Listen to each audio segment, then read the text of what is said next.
Something's shifting inside Team USA, and if you've been following women's basketball even a little bit, you can feel it. There's tension, there's politics, and there's a real sense that the old hierarchy is being challenged whether anyone likes it or not. And the moment you look at what's happening with Caitlyn Clark's jersey number, it becomes clear this isn't some minor logistical change. It's a genuine power struggle playing out in real time. Because out of everything going on, injuries, roster decisions, training camp battles, what has the entire basketball world buzzing, is something as simple as a number. The number 22. The number that has become so connected to Caitlyn Clark that fans instantly picture her the second they hear it. And yet here we are, heading into Team USA training camp, and suddenly she's being told she can't wear it. Not only can she not wear it, nobody can. And that's when you realize this isn't a coincidence. This is a calculated move to avoid choosing sides in a situation that has already been building pressure for months. But before we even get into the politics, you need to think about the cultural weight of that number. This wasn't just her college number or her WNBA number.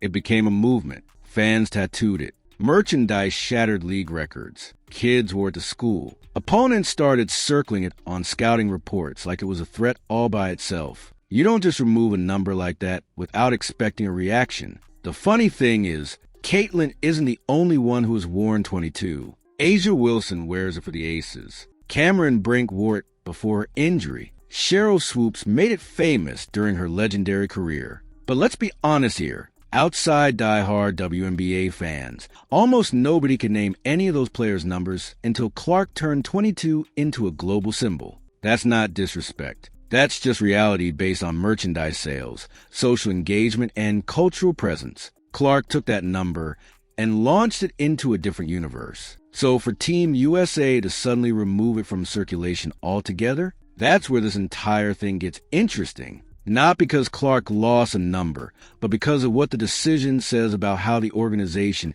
is trying to navigate one of the most complicated locker room dynamics they've had in years. Think about this. There are multiple players on this roster who wear 22 on their professional teams, yet none of them, not a single one, will be wearing it at training camp. Instead, Clark gets assigned number 17. And at first, that seems like a minor detail. But when you look at the roster sheet and see that 22 is sitting completely empty, it becomes impossible to ignore what's really happening. Team USA didn't want to hand that number Clark because it would look like favoritism. They didn't want to hand it to Wilson because it would look like they were choosing a side against Clark. So they pulled it off the board entirely. A neutral move on paper, but revealing one once you understand how politics inside Team USA usually work. Now, some people might say, well, numbers don't matter, but in women's basketball, especially right now, they do. They represent identity, branding, and the emotional connection fans have built with the players. And when it comes to Clark, her number is part of why she became the face of the sport so quickly. But here's the part that almost no one is talking about. By giving her number 17, Team USA may have accidentally created a new marketing monster. Because Clark's fans don't care what number is on the jersey. They care who's wearing it. Her All-Star jersey sold out even when she didn't play. Her Iowa jersey broke NCAA records. Her Fever jersey dominated WNBA sales during her rookie season. And now, that number 17 Team USA jersey is about to become the second most iconic number in women's sports, all because Clark is wearing it. That's the kind of impact she has, not just on the court, but on the entire ecosystem around the game. But the number drama is only one layer of this story. Another twist came from someone who has quietly been shaping Clark's rise, LeBron James. He recently posted a photo montage celebrating his 23rd year, and Caitlyn commented one simple word, King. That comment isn't just a casual response. It signals a connection that's been building behind the scenes for a while now. LeBron has been one of Clark's biggest supporters through her entire rookie season. When she was being physically targeted, he spoke up. When analysts questioned whether she deserved her hype, he defended her. When she was left off the Olympic roster earlier in 2024, one of the most controversial decisions in women's basketball history, LeBron openly stated she should have been on that team. And you have to understand something important here. This isn't just about respect between athletes. They are both major Nike stars. LeBron has one of the most valuable shoe deals ever created. Clark just signed an 8-year Nike deal worth a reported $28 million, the biggest endorsement contract in women's basketball. LeBron isn't just supporting the next generation. He's protecting a massive Nike investment, one that strengthens his own legacy as a mentor and leader within the brand. But the symbolism goes deeper. LeBron is 40. His career is winding down. The Lakers are struggling. Retirement, or that rumored Saudi Arabia contract, is on the horizon. So when he posts about year 23 and Clark responds with King, it feels like the start of genuine passing of the torch moment. And what makes that so interesting is how differently NBA and WNBA athletes have reacted to her success. NBA players have been praising Clark relentlessly. Steph Curry celebrates her range. Damian Lillard praises her deep shooting. Draymond defends her toughness. Tatum calls her must-see TV. But many WNBA veterans? Quiet, distant, sometimes even resentful. We've seen the dark side digs. We've seen the physical targeting. We've seen the passive-aggressive comments about real hoopers. We've seen the debates over whether she deserved Rookie of the Year despite her historic numbers. And we've seen how her presence at the All-Star Game overshadowed players who actually participated. That resentment is real. And it's part of why this number situation feels so tense. Because Clark isn't going into this camp as just another rookie trying to earn her spot. She's going in as the most recognizable face in the sport, the athlete whose presence alone will bring millions of viewers to Team USA games. And everyone in that building knows it. But here's where everything converges. Clark is entering a training camp run by the same organization that left her off the Olympic roster. She'll be competing against veterans who feel overshadowed. She'll be playing alongside opponents who spent the entire season being compared to her, whether they liked it or not. And she'll be wearing a number that symbolizes how carefully Team USA is trying to tiptoe around the tension she unintentionally created. On talent alone, she should be the starting point guard. Her vision, her range, her creativity, they translate perfectly to international play. But will she start, or will politics bury her on the depth chart? We're about to find out. What we do know is that the fans don't care whether she wears 22 or 17. They care about watching her play. They care about her story. They care about what she represents. New eyes, new fans, new energy. A chance to grow women's basketball in ways the league has never seen. And realistically, the WNBA cannot afford to waste this moment. Generational stars don't come often. And when they do, they elevate everyone around them. The league should be celebrating her, not resisting her. They should be building around her,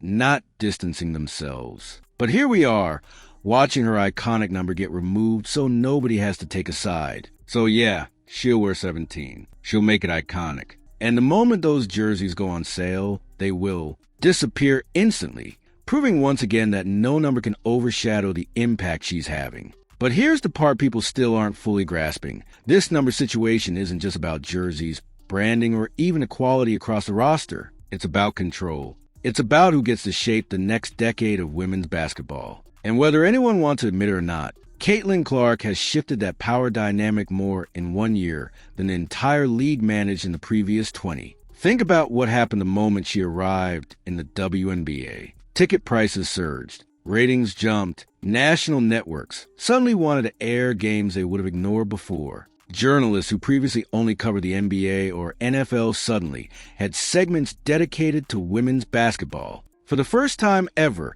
casual sports fans, people who didn't know the difference between the Liberty and the Sparks, were tuning in because of one player. And when that kind of spotlight hits a league that has been grinding for respect for literally decades, it creates tension. Some welcome the attention. Some resent it. Some don't want a newcomer to receive the hero treatment. And some fear what it means for their own place in the sports hierarchy. That is exactly why Team USA is being so delicate with this situation. They're trying to avoid igniting a storm among the veterans, while also trying not to disrespect a fan base that is driving the entire surge in popularity. Because the truth is, this fan base isn't small anymore. It isn't niche. It isn't limited to Iowa diehards or Midwestern families. It's global. Clark's name trends internationally. Kids in Europe and Asia are posting videos in 22 jerseys, copying her deep threes. NBA players, actual superstars, are openly praising her game and pointing to her as the future.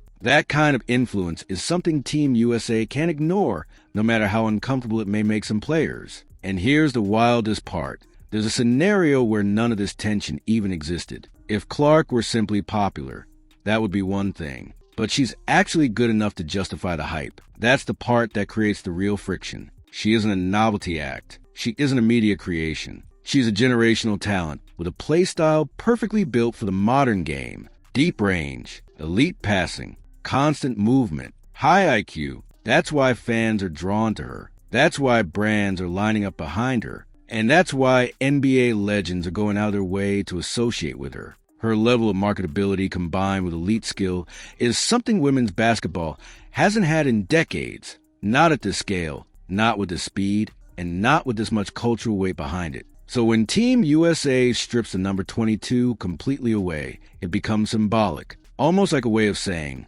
we're hitting the reset button. Nobody gets the advantage. Nobody gets the symbolism. Nobody gets the crown yet. It's the organizational equivalent of clearing the chessboard before the first move. Because if they gave Clark 22, it could spark backlash. If they gave Wilson 22, it could spark outrage. If they gave it to a rookie who wasn't Clark, fans would riot. They avoided all three outcomes by removing the number entirely. But the problem with neutral decisions is that they still send a message. And the message here is very clear. Team USA knows exactly how big this moment is. They know this year's camp isn't like any other. They know every camera, every journalist, every headline. Every social media post will be tracking how Clark is treated, how she performs, how teammates interact with her, and whether the veterans accept her or try to keep her at arm's length. And here's the thing nobody wants to say out loud. If Clark dominates camp, if she clearly proves she's the best point guard there, if she forces herself into the starting lineup through sheer ability,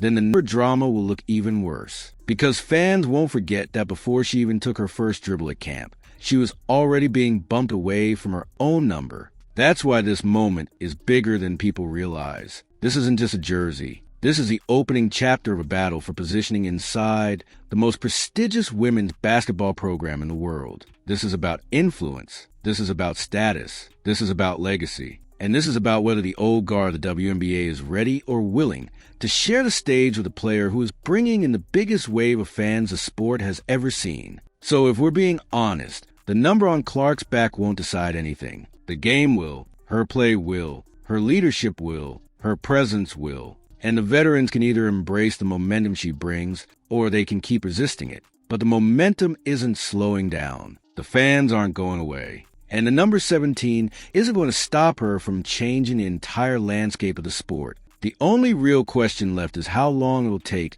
for everyone else to realize that. And now I want to hear from you. Should Caitlyn Clark have been allowed to keep number 22? Or did Team USA make the right call by removing it completely? Drop your thoughts in the comments.